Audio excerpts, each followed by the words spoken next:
محمد بن قاسم 694 عیسوی میں طائف میں پیدا ہوئے۔ ان کے والد خاندان کے ممتاز افراد میں شمار کیے جاتے تھے۔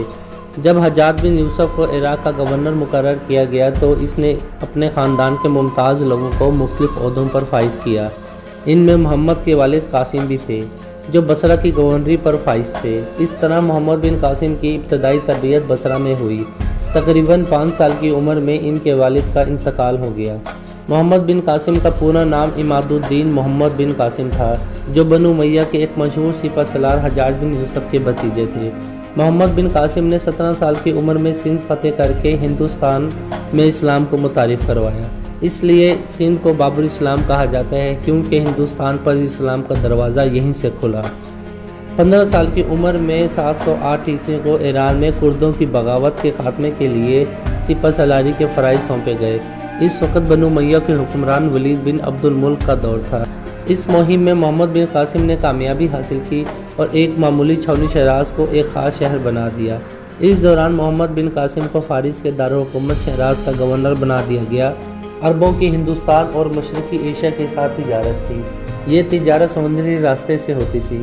سندھ کے قزاقوں کی لوٹ مار کے سبب راستہ غیر محفوظ تھا۔ عرب باغی بھی سندھ میں پناہ لے لیتے تھے۔ اس طرح اموی چاہتے تھے کہ وہ ان کی حکمرانی کو مستحکم کریں اور تجارت کو محفوظ بنائیں۔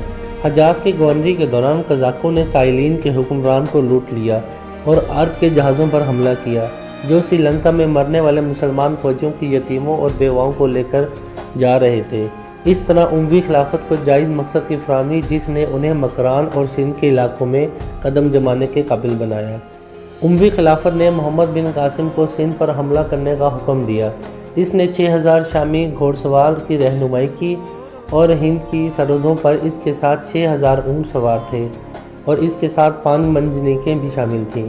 محمد بن قاسم خشکی کے ذریعے مکران کو فتح کرتا ہوا سب سے پہلے زیر قبضہ بلوچستان کے راستے سندھ پہنچا۔ 712 عیسوی میں اس نے راجہ داہر کی ریاست کے دارالحکومت دیبل پر حملہ کیا اور اس پر قبضہ کر لیا۔ اس دوران راجہ داہر فرار ہو گیا اور نیرون کے مقام پر، جو اب موجودہ حیدرآباد ہے، 50,000 کے لشکر کے ساتھ جنگ کی تیاری کر چکا تھا۔ اس مقام پر دوبارہ جنگ ہوئی اور راجہ داہر لڑائی میں مارا گیا۔ تمام سندھ فتح کیا جا چکا تھا، مگر محمد بن قاسم نے اپنا سفر جاری رکھا۔ برہمن آباد کے مقام پر ایک اور جنگ لڑی گئی، اس میں بھی فتح ہوئی۔ اس طرح پنجاب کی طرف بڑھتے ہوئے ملتان تک جا پہنچا، یہاں بھی فاتح رہا۔ محمد بن قاسم کے اعلیٰ اخلاق و محبت نے مقامی لوگوں کے دل جیت لیے۔ اس طرح برصغیر میں محمد بن قاسم نے مسلم ریاست کی بنیاد رکھی۔ محمد بن قاسم کی فتوحات کا سلسلہ 711 عیسوی میں شروع ہوا، جو 713 عیسوی تک رہا، لیکن شمالی ہند کی طرف بڑھنے کی خواہش پوری نہ ہو سکی۔ ملتان کی فتح کے بعد محمد بن قاسم نے شمالی ہند کی جانب توجہ کی۔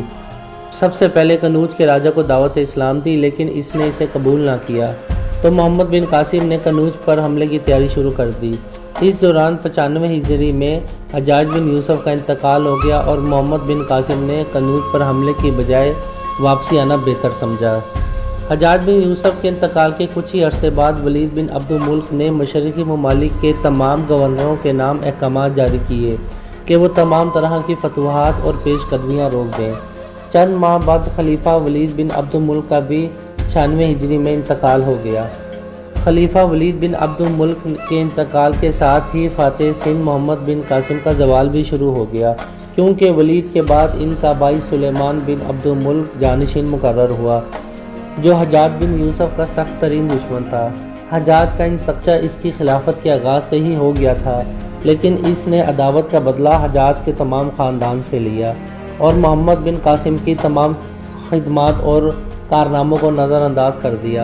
سلیمان نے یزید بن ابی قتبہ کو سندھ کا والی بنا کر بھیجا اور اسے حکم دیا کہ محمد بن قاسم کو گرفتار کر کے بھیجے۔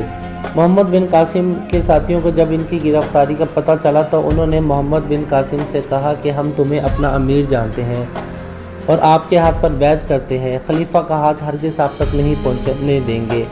لیکن محمد بن قاسم نے خلیفہ کے حکم کے سامنے اپنا سر جھکا دیا اور یہ ان کی عظمت کی سب سے بڑی دلیل تھی۔ انہوں نے اپنے آپ کو اپنی قطبہ کے سپرد کر دیا۔ محمد بن قاسم کو گرفتار کر کے دمشق لایا گیا۔ سلیمان نے انہیں وسط کے خانہ میں قید کرا دیا۔ 7 ماہ کی قید کاٹنے کے بعد وہ اس دنیا فانی سے رخصت ہونے گئے۔ اس طرح محسن سلطنت کی خلیفہ نے قدر نہ کی اور ایک عظیم فاتح محض خلیفہ کی ذاتی عداوت اور دشمنی کی بنا پر اپنی زندگی سے ہاتھ دھو بیٹھا، لیکن انہوں نے جنگی صلاحیت و جرأت، احسن تدبیر اور اخلاق کے باعث ہندوستان میں جو کارنامے سر انجام دیے وہ تاریخ میں سنہری حروف سے لکھے گئے۔